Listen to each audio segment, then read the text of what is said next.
Assalamualaikum dan selamat sejahtera murid. Okey, hari ini kita sambung lagi bab 6 bentuk geometri 3 dimensi. Okey, kalau sebelum ni murid-murid dah belajar mengenai luas permukaan. Okey, hari ini kita akan sambung dengan isi padu bentuk 3 dimensi. Okey, apa yang kita nak belajar dalam ni ialah menghitung isi padu bentuk yang ada di dalam bentuk-bentuk 3 dimensi. Okey, saya faham murid dah pernah belajar menghitung isi padu bongkah asas iaitu kubus dan kuboid. Okey, kalau murid ingat lagi, okey, isi padu kubus ataupun kuboid, okey, salah eja kat sini sorry. Kuboid ialah panjang darab lebar darab tinggi. Okey, tak kira dia kubus atau kuboid, dia masih menggunakan panjang darab lebar darab tinggi.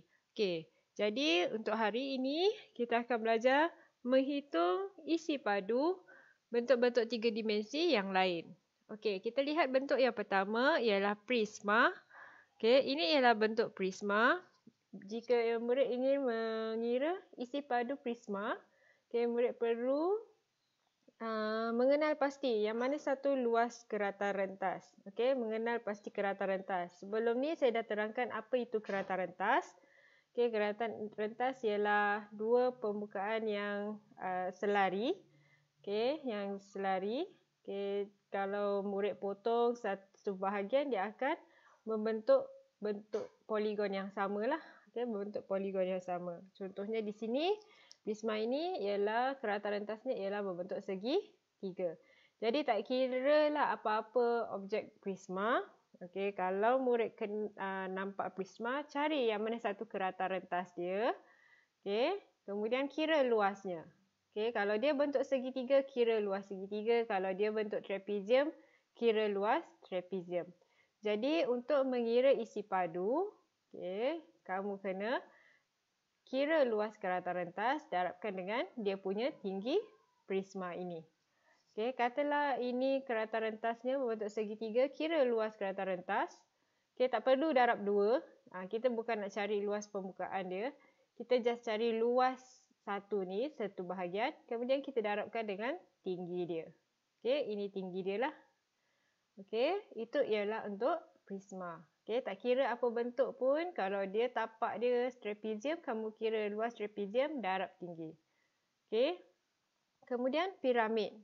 Okey, untuk bentuk-bentuk yang ada puncak begini, okey, kita tak bolehlah ambil sepenuhnya luas dia.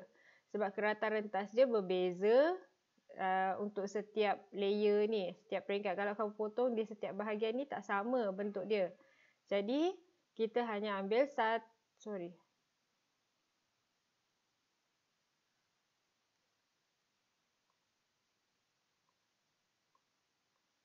Jadi kita cuba ambil 1/3 daripada luas tapak. Okey, luas tapak dia berbentuk segi 4 dekat sini. Kalau dia segi 3, kamu kena kira luas tapak dia segi 3 lah. Apa-apa poligon dia.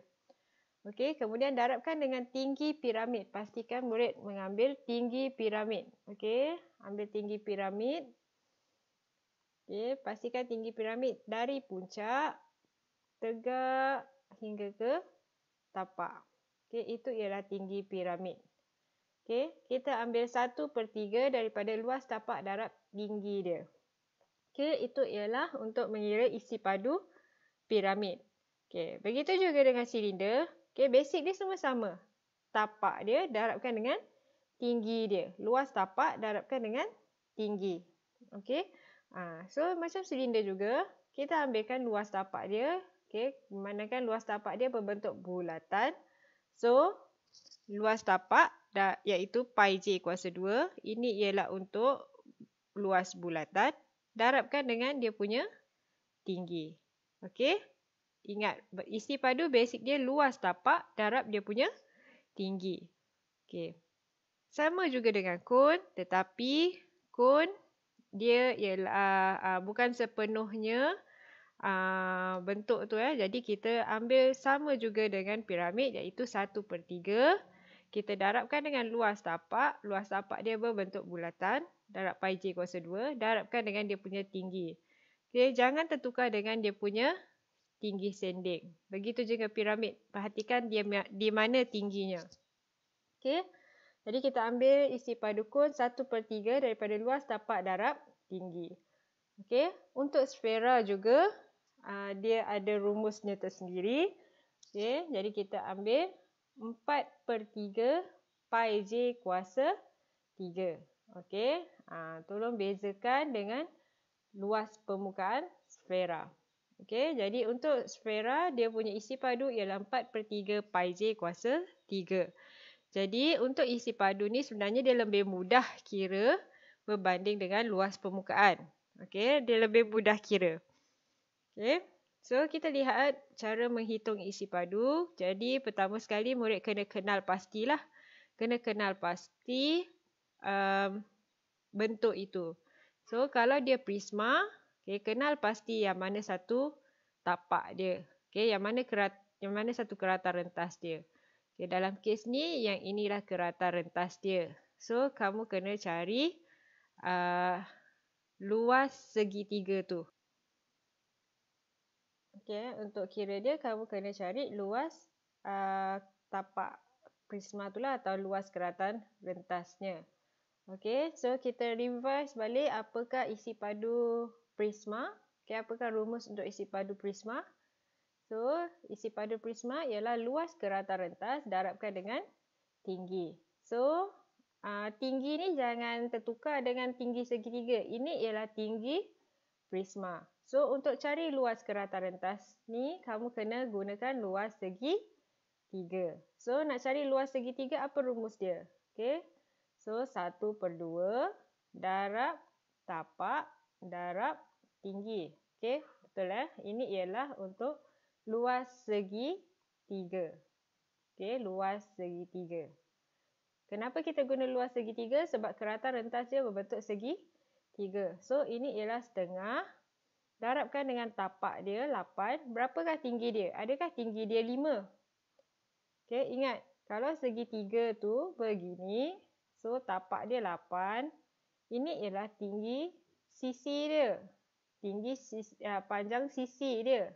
Okay, panjang sisi segitiga. Tinggi dia yang ini. Yang tegak di bawah ni. Okey. So, nak cari tinggi segitiga ni, kamu kena guna apa? Kenalah gunakan konsep teorem Pythagoras. Okey. So, keluarkan dia punya maklumat yang diberi seperti dalam rajah ini. Okey. So, puncak dia ke tapak ialah separuh ini. So, kita gunakan teorem Pythagoras. So, 5 ialah hypotenuse. Kita dah ada hypotenuse, maka kita kena tolak 5 kuasa 2 tolak 4 kuasa 2, kamu akan dapat 3. So, tinggi dia ialah 3. Okey. Iaitu luas segitiga darab tinggi. Okey. So, sebab itu setengah darab tapak dia ialah 8 dan tingginya ialah 3. Okey, ini untuk segitiga. Kemudian darabkan tinggi prisma. Okey, tinggi prisma ialah 12. Okey, so darabkan dengan 12. Dapatlah dia punya isi padu.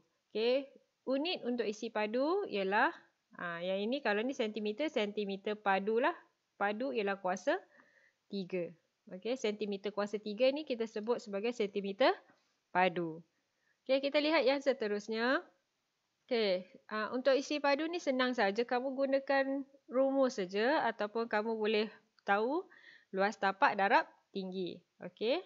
So, untuk isi padu silinder tegak di sebelah ni, okey, diberi 7 cm tu dia punya diameter dan tinggi silinder ialah 12 cm.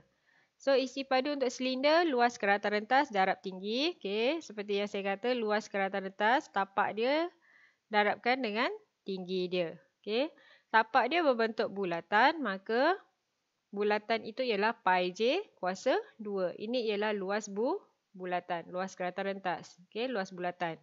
Darabkan dengan tinggi silinder, masukkan saja nilai. Okey, masukkan nilai, tekan calculator and then you akan dapat jawapan. Okey, kenapa dia 3.5? Sebab di sini ialah jejari. Yang diberi ini ialah diameter. Ini ialah diameter. Nak cari jejari, bahagi 2. Okey. Jejari darab 2 kan. Diameter ialah jejari darab 2. Nak cari jejari, diameter bagi 2. Okay, itu ialah untuk silinder. Untuk kon sama juga, masih lagi luas ke rata rentas darab tinggi, tetapi dia kita gunakan 1/3 sahaja.